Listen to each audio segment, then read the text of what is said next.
Дедо Адам и баба Ева истерани од рајот. Чита Александар Стадојков. Од која му грешија на Бога Адам и Ева, Бог и истерал од рајот надвор. Прошетаа околу рајот некој саат, бидејќи било приквечер и се стебдило. Седеле до дрво и, уплашени од темнидата, се пулеле наоколу и надесно и налево. Ах, Ево, Ево, ја велел Адам. Заошто бе излага да каснам од дрвото и да му грешам на Бога, да сум истеран од светлио рајта, да седам во оваа темнина со страф и трепет, без да имам некој при мене. Леле, јас сиробов, дали ќе имам избавиште од оваа страшна темнина што ме наклапушила сега? Ева само слушала тагите од Адам и си овкала и прстите од рацете си и кршала, а пак Адам, овкајќи и плачејќи, туку се туткал до Ева, од страо на темницата си и покривал со рацете очите. Сите зборои што изборувал Адам, ѓаволо беше му изслушал и не му се кажувал на Адама и на Ева, дури приближало зората за да се раздени, и тога и му се кажал и застанал пред нив за да го искушава и му рекол: О, добро утро, Адам и ти Ево, што нешто сте се уплашили, сте се стуткале? Дали и вас, Господе, истерал како што би истера и мене? Море ѓаволе, му рекла Ева, немат кабаат Господ што не истера, ти да имаш кабаат што да излага да кастиме од дрвото што ни запре Господ и да без да ни се отварат очите, ни се затвори од оваа страшна темница што не наклапушила. Не бојте се, Ево, не бојте се, ја рекол ѓавол, и не страшете се од оваа темнина, оти јас сум цар на темницата. Сега брго јас ќе одам и ќе ви донесам виделина. Немајте гајле, лели ве донесе късмето на земјава. Вие што сакате ќе си правите, чунки ќе бидите под мојата рака. Море ѓаволе, му рекол Адам. А ако ни се најдеш ти на оној саат, брат, ќе те имаме, ама ако ни донесеш светлината што имавме во рајот, никој пат твоето добро нема да го забораиме, само и само да не стоиме во оваа темнота. Пеќи, Адаме, му рекол ѓаволот. Потрајте малце, Адаме, и ти Ево, дури да појдам и да ви донесам бело видело. Ама гледај вамо, Адаме, немој после да се откажиш од моето пријателство. Братко ѓаволич, збори тоа да се откажам од твоето добро што ќе ми го направиш? Ни во веќе нема да се откажам од тебе ако би се најдеш на ова зло. За уверение, дај малиот прст да се заортачеме и да се запобратимиме, му рече Адам. Мош нарно, Адаме, му рекол ѓаволот. Лели велиш така, ај удри си прсто на оваа плоча што е пред мене, за да не е здрава работата и зборот. Заоти од сега навамо ќе живееме братски. Челата твоја ќе биде и моја, ама живите ќе бидат твои, умрените мои. Ете, вака бидува побратимство, Адаме.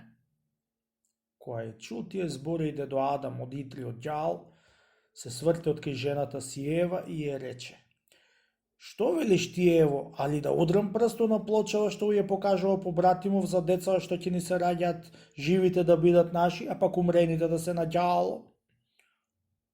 Од која се позамисли баба Ева малце, му рече: лели живите ќе бида наши, Адаме, нека му се алал умрените, нека се негови, ама дури не ни донеси виделена да не му удираш, да после удри му го прсто и не бој се. Од кој чул тие збори и Адам од Ева, склонил за да си го удри прсто и го праша ѓаволо: Као да го удрам прсто, бре, побратиме на плочава? Дај ми ја десната рака мене, му рекол ѓаволот. И му ја удрскал прсто по рокто, та му го раскрваил и со крвта му пиша на плочата за умрените деца од Адама и самиот Адам и Ева кои ќе умрат да бидат на ѓаволо, а пак живите да бидат од Адама. Пишувајќи тоа нешто, ѓаволо на час ја грабнал плочата и летнал, та ја однесол во реката Јордан и ја скрил плочата, за да не се попишмани некогаш Адам и Ева и да ја скршат, та да не бидат борчли. И дури се вратил од реката ѓаволо при Адама, се разденило убаво. Дојдоајќи ѓаволо пред Адама и Ева, му рекол: Адаме и ти, бабо Ево, видовте оти ви донесов виделина? Виделото е мое, ама и темницата е моја. А ако ви дојди пак темница, ич да не се боите, чунки јас сум господар на темницата. И ако ви е нешто страв, повикајте ми и на часо сум при вас. Ај сега елате по мене, да ве научам да си направите куќа за да си седите под сенка, за да не ве гори сонцето и да останете домаќини.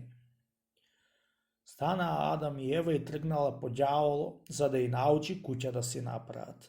И водил по себе и учил ѓаволштиње цел ден, да дури исклонила негојиот ум да бидат и тие.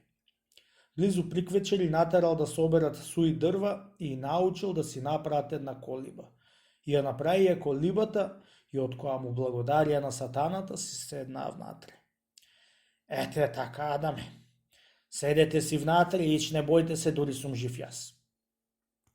Мажу, му рече Ева на Адама.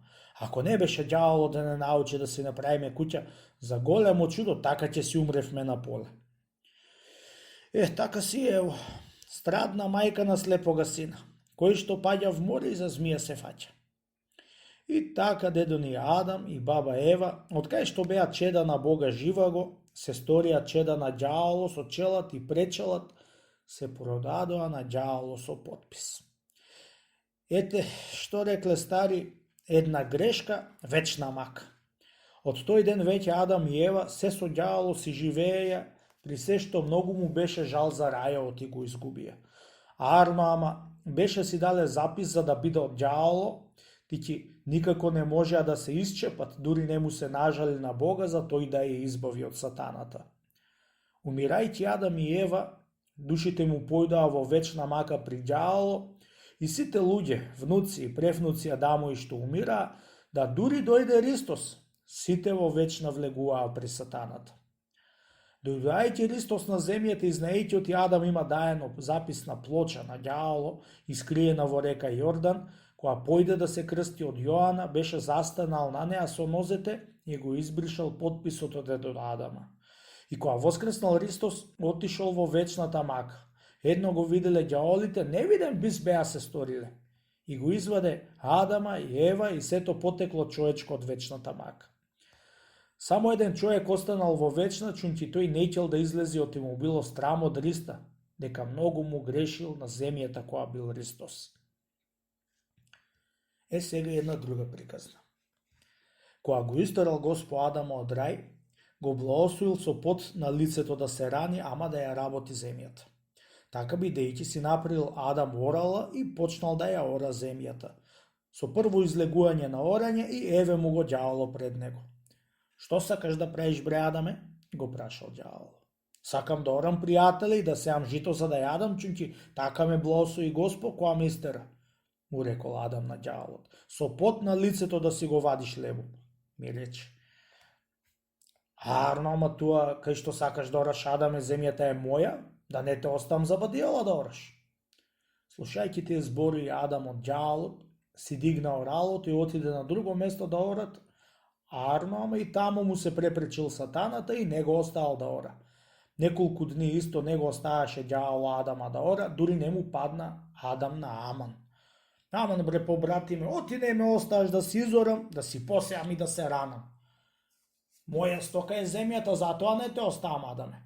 Најпосле, лели ми се молиш толку, може да не те оставам, ама ако ми склониш на едно нешто што ќе ти посакам јас. Кажи ми, бре, побратиме, му рекол Адам, што сакаш од мене и ако го имам да ти го дам?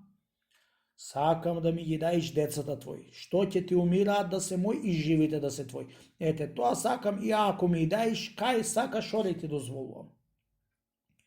Кога се видел дедо Адам во тесно, се потпишал на плочата и му дозволил ѓаволот да ора. И другото, као првата приказна, ми е раскажано до крај. Една грешка, вечна мака.